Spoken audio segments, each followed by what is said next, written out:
Well, this is going to be some garden.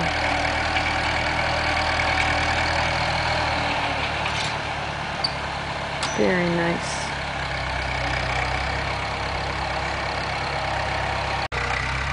This is pretty exciting what's happening right now.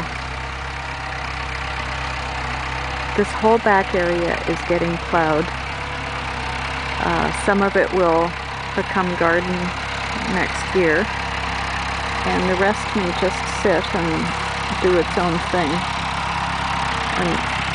until the future.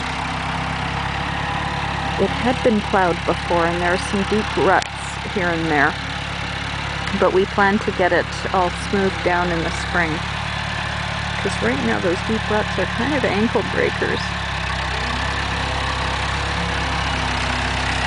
I'm thinking that the part that doesn't get planted immediately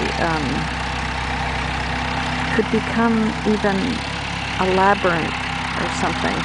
When I was a kid, friends of my parents had a property about this size, and they planted it in wheat.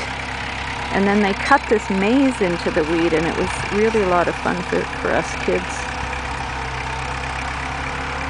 So maybe I'll do that, but then I'll have to find some kids to have fun with it.